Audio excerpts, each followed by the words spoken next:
अरे गोपाल, अरे सुना तूने? अरे वो रहस्यमय पक्षी, अरे वही जो बरसों पहले हमारे राज्य में तबाही लाया था। लोग कह रहे हैं कि वो फिर से हमारे गांव के पास देखा गया है। अगर ये सच है, अरे तो इसका मतलब है कि कोई बड़ी अनहोनी होने वाली है। हाँ। हे भगवान, सुरेश तू ये कैसी बात कर रहा है? अरे वो पक्षी फिर लौट आया? अरे ये तो राज्य के लिए सबसे बड़ा अपशकुन है। अरे हाँ, यही डर मुझे भी सताता है। अरे पता नहीं इस बार कौन सी विपत्ति अरे हमारे गांव राजमहल पर टूटने वाली है। बस अब तो यही दुआ है कि भगवान हमारे राज्य को सही सलामत रखे। हाँ, और उस रहस्यमय पक्षी के पीछे का भेद कोई सुलझा पाए। हाँ भाई हाँ, बस यही दुआ है। माहिष्मती राज्य में रामू अपनी पत्नी सीता के साथ रहता था। सीता रोज की गरीबी और परेशानियों से तंग आ चुकी थी और गौरी को बोझ मानती थी। बेटा मोहन नन्हा था, मगर उसकी मासूम हंसी ही घर की एकमात्र रोशनी थी। रामू जी, मैं आपको कितनी बार कह चुकी हूँ, इस गौरी को अब बेच क्यों नहीं देते? ना दूध देती है ना बछड़ा, हमारे किसी काम की नहीं रही ये बूढ़ी गाय। अरे मैं सीता को कैसे समझाऊं? ये कोई साधारण गाय नहीं है। इसमें कुछ ऐसा रहस्य छिपा है जिसे मैं बता भी नहीं सकता। मैं गौरी को छोड़ ही नहीं सकता। क्या हुआ जी, आप चुप क्यों हैं? मेरी तरफ देखिए, कुछ बोल क्यों नहीं रहे हो? सिर्फ मेरी बातें सुने जा रहे हो बस। तभी गोपाल आ जाता है एक व्यापारी को लेकर।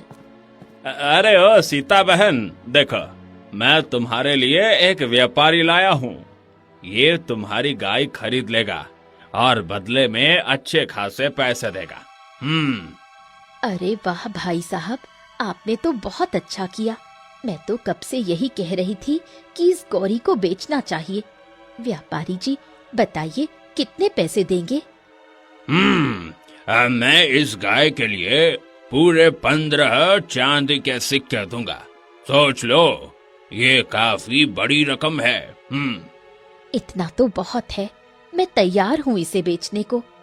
नहीं नहीं नहीं नहीं नहीं सीता, चाहे कुछ भी हो जाए मैं गौरी को नहीं बेचूंगा। वो मेरे लिए सिर्फ गाय ही नहीं, मेरा परिवार है। चाहे तुम कुछ भी कहो, पर मैं इसे कभी नहीं बेचने वाला हूँ। बस। क्यों नहीं बेच सकते? क्या इस बूढ़ी गाय से हमारे बेटे का पेट भरेगा या हमारी गरीबी दूर हो जाएगी? अरे रामू, तू तो पागल हो गया है।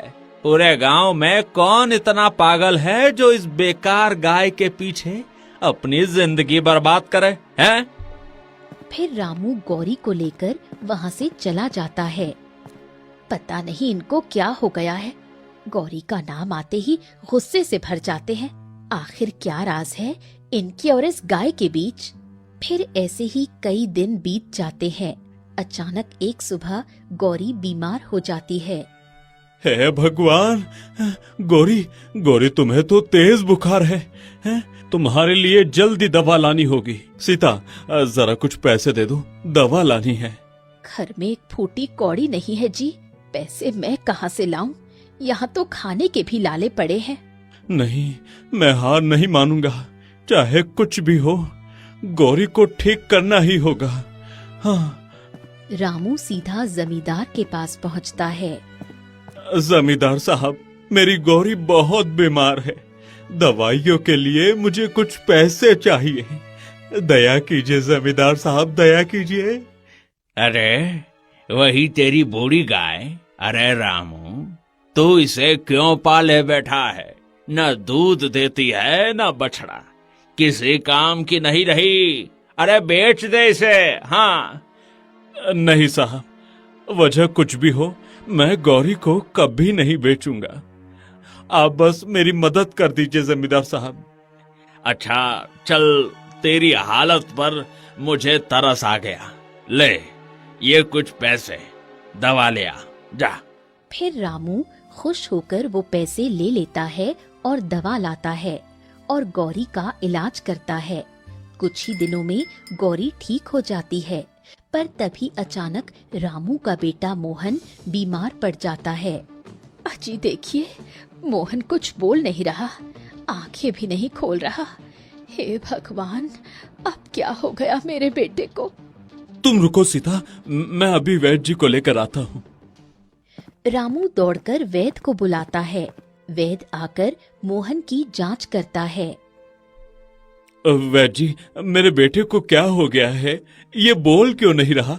हाँ, आंखें क्यों बंद है इसकी? बताइए वैद्य जी। रामू, तेरे बेटे की हालत बहुत खराब है।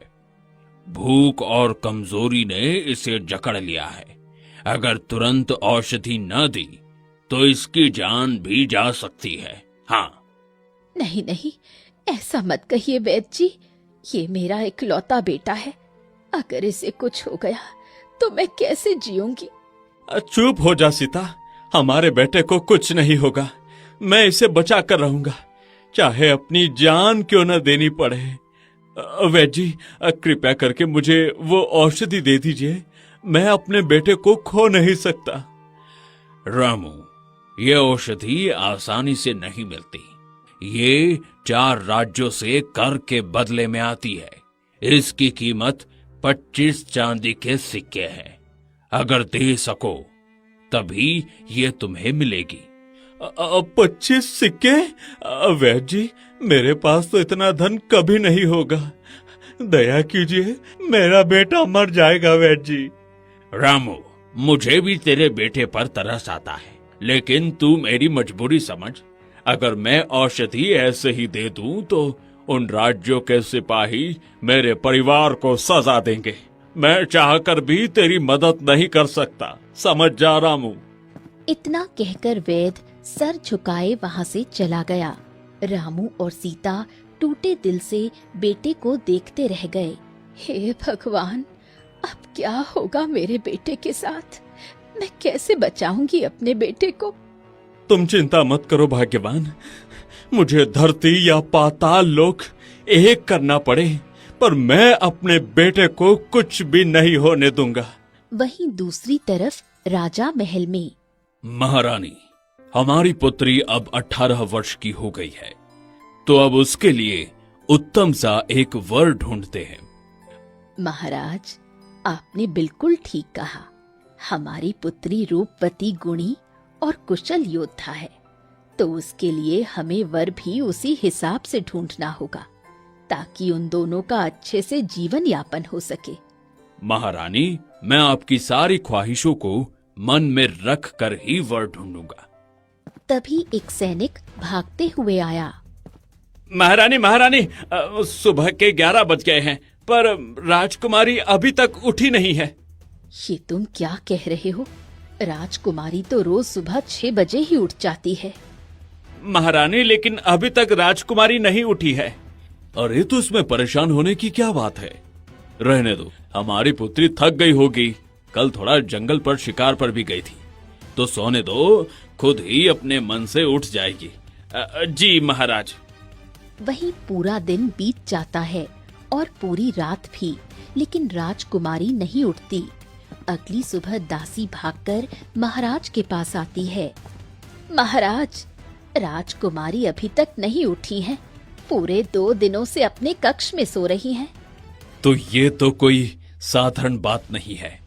हम तो सोच रहे थे कि बस मामूली सी थकान की वजह से सो रही हो, लेकिन अब कोई मामूली बात नहीं है। महाराज, पता नहीं हमारी राजकुमारी को क्या हो गया है। 2 दिनों से वो अपने बिस्तर पर है। जरूर कुछ अनहोनी हुई है। मेरा दिल बहुत घबरा रहा है। रानी, तुम चिंता मत करो, हमारी पुत्री को कुछ नहीं होगा। चलो, हम देखते हैं। फिर सभी महाराज और रानी राजकुमारी के पास जाते हैं। जल्दी से वैद्य जी को बुलाओ और राजकुमारी को जांच करने के लिए कहो। फिर थोड़ी देर में वैद्य आकर राजकुमारी की जांच करता है। कहो, क्या हुआ मेरी राजकुमारी को? ये क्यों 2 दिनों से क्यों सो रही है? महाराज, राजकुमारी तो पूरी स्वस्थ लग रही है। पूरी तरह से कोई बीमारी नहीं है, पर ये उठ क्यों नहीं रही है, ये मेरे समझ से भी बाहर है। भला ये कैसे हो सकता है? तभी दो दासी आपस में कहती हैं, अरे ये कैसे हो सकता है भला? 2 दिनों से राजकुमारी सो रही है, लगता है महल का श्राप जाग गया है। हाँ, तुमने बिल्कुल ठीक कहा। महाराज ने जो किया था उसकी सजा अब राजकुमारी को मिल रही है। उसने सच ही कहा था कि एक दिन उसकी औलाद को भुगतना पड़ेगा। अब पता नहीं राजकुमारी के साथ क्या होने वाला है। सैनिकों, जल्दी जाओ और ज्योतिष महाराज को बुला कर लाओ। हम आज ही दरबार में इस विषय पर चर्चा करेंगे। जी महाराज, मैं अभी ज्योतिष को लेकर आता हूँ। फिर थोड़ी देर में दरबार लगता है और सभी लोग वहाँ उपस्थित होते हैं। ज्योतिषी महाराज, बताइए मेरी पुत्री को ऐसा क्या हो गया है जो वो 2 दिनों से उठ नहीं रही है। मेरा दिल बहुत घबरा रहा है, क्योंकि वो मेरी इकलौती पुत्री है। अगर उसे कुछ हो गया तो हमारी और रानी का जीना मुश्किल हो जाएगा। महाराज, ये कोई साधारण बीमारी नहीं है। आपकी पुत्री की आत्मा आपकी पुत्री के शरीर से निकल चुकी है और वो एक पक्षी के पंख में कैद हो गई है। ये आप क्या कह रहे हैं ज्योतिषी महाराज? भला ऐसे कैसे हो सकता है? महाराज, याद रखिए, बरसों पहले आपने एक जादूगरनी को उसके जादू की वजह से राज्य से निष्कासित कर दिया था और उसकी घोर बेइज्जती करके यहाँ से भगा दिया था। उसी ने कहा था, आपका जो वो बदला लेगी वो आपकी औलाद से लेगी।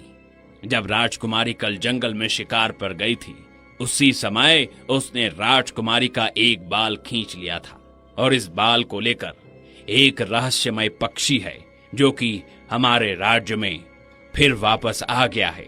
उसी के पंख में बांधकर उसने छोड़ दिया, जिस वजह से राजकुमारी की आत्मा उस पक्षी के पंख में कैद हो गई है।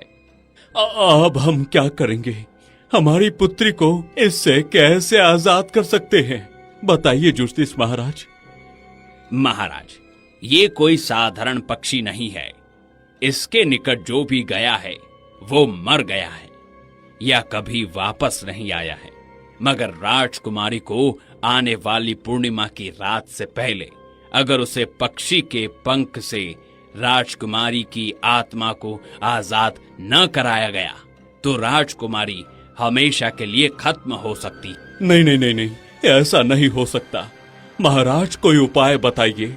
मैं कुछ भी करने को तैयार हूँ उस पक्षी को ढूंढने के लिए। वो विचित्र पक्षी है और उसे कोई आम व्यक्ति पकड़ भी नहीं सकता। आप एक काम करिए, जो भी उस पक्षी का पंख ला देगा उसे आप ढेर सारे इनाम देंगे और जिससे आपकी राजकुमारी के बचने की उम्मीद ज्यादा बढ़ जाएगी। हाँ हाँ हाँ महाराज, बिल्कुल सही है। सैनिकों, आज ही जाओ और पूरे राज्य में घोषणा करवा दो कि जो भी उस विचित्र पक्षी का पंख लेकर आएगा उसे हम ढेर सारा इनाम देंगे और अपने राज्य में एक पद भी देंगे। जो आज्ञा महाराज। फिर इतना कहकर सैनिक गांव में जाते हैं और घोषणा करते हैं। सुनो सुनो सुनो, सभी गांव वाले ध्यान से सुनो। महाराज ने ये घोषणा करवाई है, जो भी विचित्र पक्षी का पंख महाराज को देगा उसे महाराज ढेर सारा इनाम देंगे और बदले में राज दरबार में उसे एक पद भी दिया जाएगा। अरे ये क्या कह दिया महाराज ने? अरे सबकी अर्थियां उठाना चाहते हैं क्या? हैं? अरे यही लग रहा है, महाराज सबकी अर्थियों की तैयारी कर रहे हैं। अरे हमें नहीं जाना है। हाँ, अरे ये बात हमें जाकर रामू को कहना चाहिए, शायद वो जा सके, क्योंकि उसकी आर्थिक स्थिति ठीक नहीं है।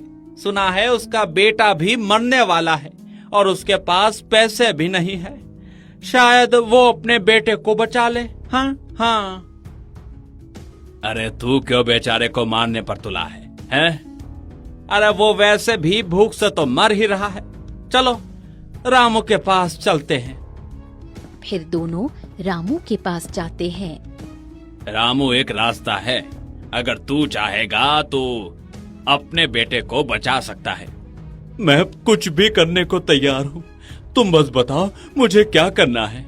देखो, महाराज ने घोषणा करवाई है, जो भी विचित्र पक्षी का पंख लाकर महाराज को देगा, महाराज उसे ढेर सारा खजाना और राज दरबार में एक पद भी देंगे। हाँ, सच में? ठीक है, मैं वो विचित्र पक्षी का पंख लेकर आऊंगा, चाहे कुछ भी हो जाए। क्या विचित्र पक्षी का पंख? नहीं नहीं जी, आप नहीं जाओगे। अरे ये तुम कैसी बात कर रही हो सीता? अगर मैं वो पंख न लाया तो मैं अपने बेटे को नहीं बचा पाऊंगा, और इतना पैसा तो मुझे कोई देने वाला भी नहीं है। सिर्फ एक यही रास्ता है, तो मुझे जाना ही पड़ेगा। सीता, मुझे जाना पड़ेगा। नहीं जी, मैं आपको नहीं खो सकती। अगर आपको कुछ हो गया तो मैं कैसे जीऊंगी? मैं तो जीते जी मर जाऊंगी। नहीं नहीं, आप नहीं जा सकते। अरे भाग्यवान, तू ये कैसी बात कर रही है? मोहन मर जाएगा। हाँ? अब मैं नहीं चाहता मेरे जीते जी मेरे बेटे को कुछ हो, इसलिए तुम मोहन का ध्यान रखना।